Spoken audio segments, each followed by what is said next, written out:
Hey guys,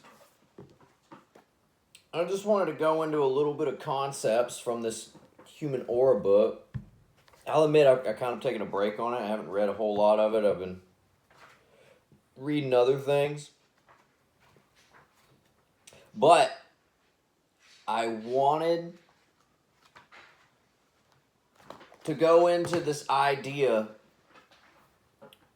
of how you can influence others and some signs that will show you that your aura is getting larger. Guys, when we align with God, when we align with the Most High, when we connect to our higher self, you start to elevate, raise your frequency. You're going to notice some things. And one thing you're going to notice is that you're going to become more polarizing. Without even speaking, your presence will polarize people. You're going to notice that some people are going to like you. They're going to be drawn to you.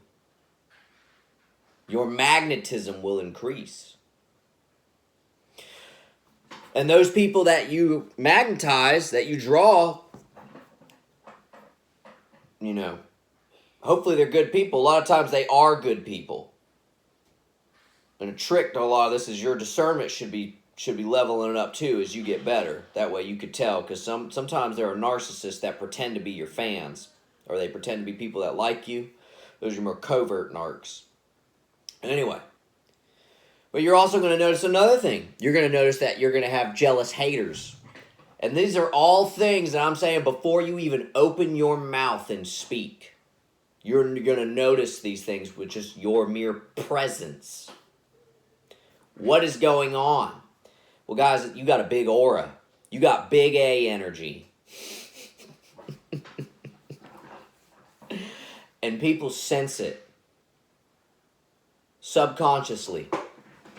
And if people of the light like it, and then people with the darkness and got demons don't like it. And that's what I mean when I say you're going to be polarizing.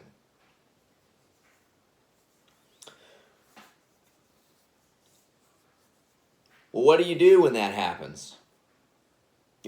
Use your discernment. Be yourself. Don't give the negative people your energy. They'll try to get it. Oh, yeah. They'll try to... we all know the typical behavior. They'll try to make you say something or act a certain way or react in front of the people who like you so that it'll distort the perception of the people who like you. Yeah, and they'll try all kind of weird stuff too. Some of them will even go all the way out of their ways to pretend to be homeless. They'll send some bum around you to pretend to be homeless. Okay? To ask you for change or something. Or to bug you. And what you won't know is that there'll be somebody off somewhere else filming it. They'll be around with a camera. And I'm telling you, these people are weird. There are people that will do this. I know it sounds wild. I know it sounds like something like, a lot of people will be like, are you really that important? Well, guys, if I say it proudly, you're gonna say I'm arrogant. If I say it humbly, then you're gonna say that I'm too meek. There's like a no win-win with it. But yeah, you are that important. Obviously, there are people that will do this. So you must be that important. And they will take your reaction to the bum and they'll be like, oh, well, see, he's not even generous at all. Or they'll be like, oh, well, see, like, look at him thinking that he's, like, patronizing to that bum. They did this kind of stuff to Jesus. Like, it's not that far-fetched of an idea to think that people will do this. And yeah, they will. And the people who will do this will surprise you. You would think that the people who do this would be like your really nasty, low-level scrub people. And a lot of times, they'll be just the extension of somebody else. But the people who will really be pulling the strings, they'll be your people. They'll be people in your community who you would think would be good people, respectable people. Oh yeah, firefighters or police officers, and I'm not saying every single one of them do this, but I'm saying these are the kind of people, they'll hold jobs like that. Yeah, yeah. And they'll be spending all their time, instead of just doing their job and just doing a good job, they'll spend all of their time trying to make you look bad so that it makes them look better. It is the oddest thing on the face of the planet. And this is why I say we really need to start developing a test, just like a Voight Kampf, to identify narcissistic tendency in people. And people who really show a lot of that, they need to lose their job. They need to go do some other kind of job that's better fit for them. Anything that holds any kind of authority or anything like that, they don't need to hold that kind of position. Why? Because they're crazy. Because they're psychotic.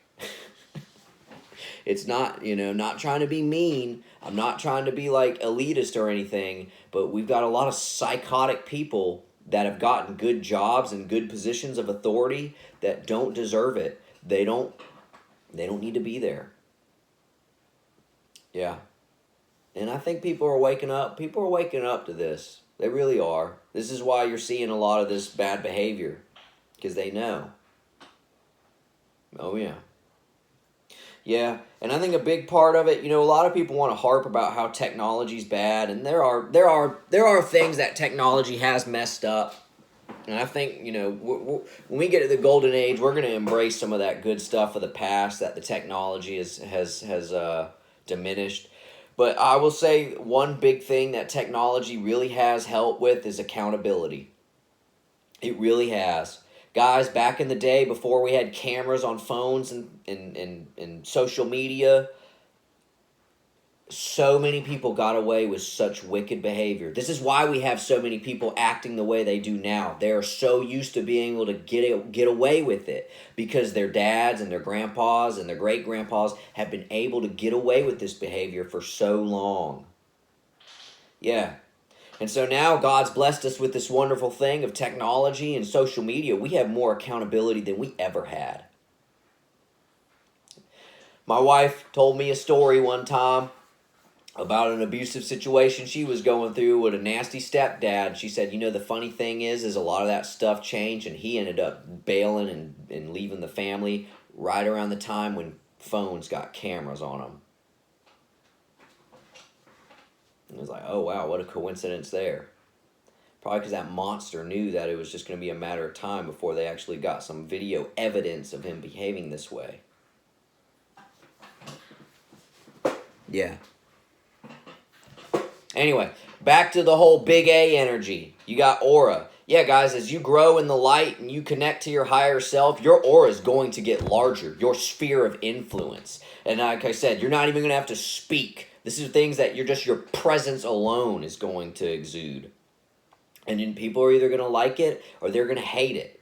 And the trick is to find the people that are meant to be in your aura, that are meant to be in your energy, and then to have those around. And then you guys grow on each other. You guys build each other up, encourage each other, protect each other. And you need to work on your discernment to be able to identify the snakes in your midst. And when you see them, you cast the vipers out into the pit. That's what you're supposed to do. That's what you're developing. You need to be able to find the Judas in your circle. Y'all have a good one.